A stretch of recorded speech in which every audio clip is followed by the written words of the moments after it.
وہ بہت پہلے کی بات ہے, 20-25 سال پہلے. ہم امریکہ کے ایک دورے پہ گئے, وہ ان کا فورن وزٹ ہوتا ہے نا, اسٹیٹ وزٹ کراتے ہیں کوئی, تو وہ انڈیا کے تھے صحافی 5 ہمارے ساتھ, ہم 2-3 ہم تھے. تو ہم سارے ٹھنڈے ٹھار شہروں میں پھرتے ہوئے نا, آیووا اور سیاٹل, وہ سیر کراتے ہیں سب جگہوں کے علاقے کو بھی دکھاتے ہیں, واشنگٹن ڈی سی, اس میں کرتے کرتے گئے نیو یارک پہنچے. نیو یارک پہنچے تو ہم ہوٹل میں سامان رکھا اور نیچے اترے, اور ہم نے کہا وہ آس پاس ہم ہمیشہ دیکھتے تھے جہاں بھی ہوٹل میں جاتے کہ بھائی وہ کھانے پینے کا کہاں سے ملے گا, دودھ کہاں سے ملے گا, یہ اس طرح کی چیز. تو وہ میرے ساتھ تھا منگیش کلکرنی, وہاں کا صحافی.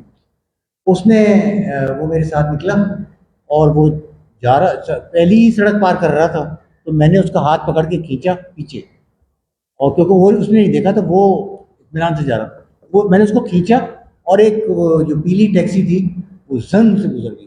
یعنی اگر وہ ایک قدم اور آگے بڑھاتا تو میں نے اس سے کہا کہ پیارے سمجھو کلکتہ آ گئے, یہ بڑی آبادی. وہ جو پاگل پن ہے نا, وہ شہر جو ہے وہ رچ بھی بہت ہو جاتا ہے, وہ زندگی میں شامل بھی بہت ہو جاتا ہے.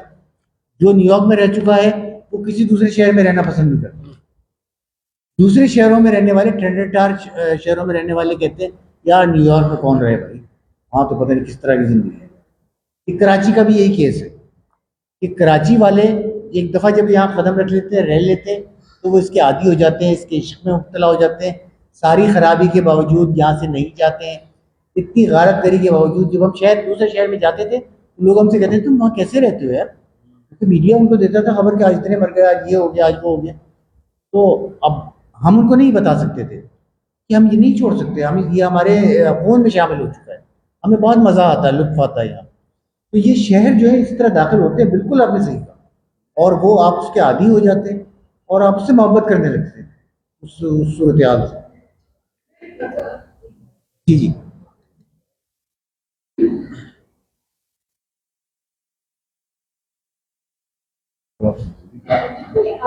آپ لوگ صحافی کے طور پر بات کر رہے ہیں, صحافی کے طور پر لیکن جو کریٹو ورک ہوتا ہے نا, وہ اس کی ایک یونیورسلٹی ہوتی ہے کہ 50 سال بعد اگر کوئی پڑھے, کسی بھی شہر میں پڑھے, تو وہ اس شہر کا سمجھے اس کو. یعنی یہ ایولیوشن ہوتی ہے, کریٹو ایولیوشن. اور آپ کو یہ یاد رکھنا چاہیے کہ جو بیسٹ فکشن ہے وہ ہے جس میں آپ سسپینڈ کرتے ہیں اپنی زندگی, آپ کو لگتا ہے کہ یہ صحیح ہے لیکن نہیں ہے. اچھا, اور سب سے پہلے جو ایکٹر تھے جس کا مجھے پتا ہے, جس نے ایک شہر کو ایک کیریکٹر بنایا اپنی رائٹنگس میں, شارٹ اسٹوریز میں, وہ تو فرض ہے. اس نے جو Paris was a character in all his writings, because that place in which وہ جو کیریکٹر جہاں رہتا تھا, جس محلے میں رہتا تھا, وہ اس کیریکٹر کو شیئر کرتا. آپ کراچی کو ایک مونولتھ تو نہیں سمجھ سکتے ہیں. جب آپ مونولتھ نہیں سمجھ سکتے وہ ہر محلے کی کہانی ہے. ضروری نہیں کہ آپ کا ہی وہ جو ایکسپیرینس ہے وہ ہو, آپ کو کراچی میں رہنا پڑے. دس از واٹ فکشن از. جی میں بالکل آپ کی بات سمجھ گیا. میں شاید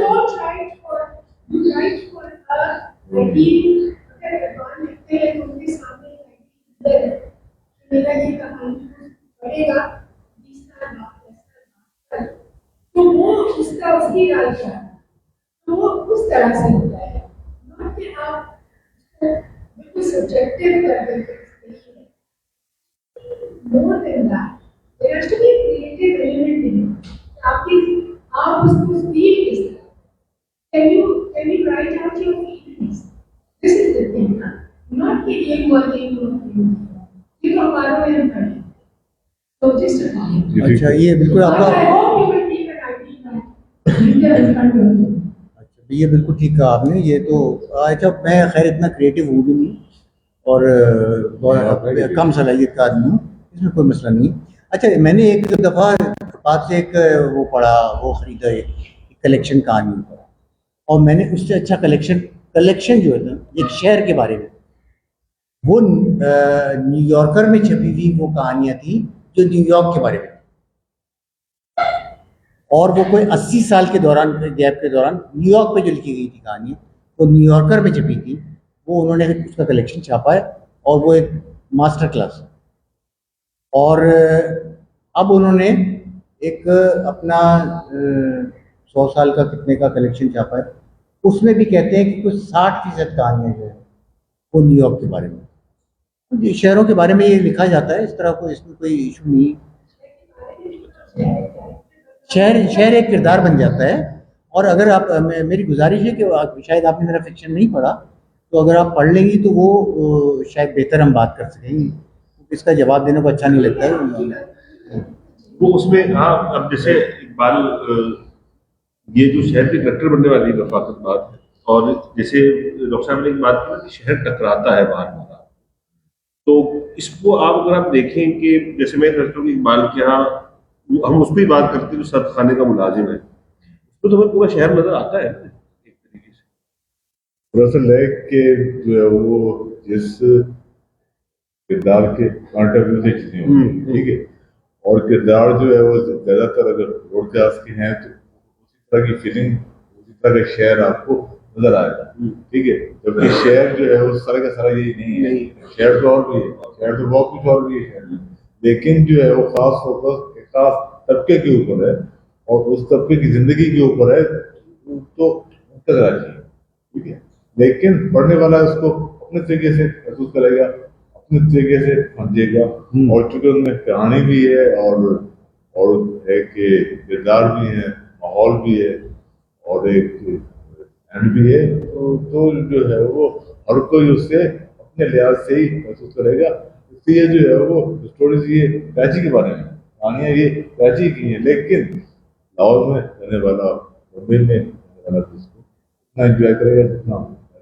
مطلب جیسے اس میں ایک مثال دوں کہ منو تو ایک اس کا افسانہ ہے، ایک بڑے شہر میں ایک خودکشی ہو جاتی ہے اور ایک پورا بیانیہ سے گر پیدا ہوتا ہے. تو اس کو احساس کرنے کے لیے، یعنی وہ ایک ایسا لگتا ہے کہ وہ ایک علامتی شہر بن گیا نا، وہ کراچی جو ہے وہ ایک آپ کراچی اس کو نام پہ ہٹا دیں، اس پورے افسانے سے آپ نام پر مٹا کے کسی اور شہر کا نام بھی لکھ دیں، بڑا ہو اپنی آبادی میں، اور وہاں ایسی رفتار زندگی ہو کہ ہر وقت آپ وقت اور اپنی معمولات سے ہی لڑتے جا رہے ہو.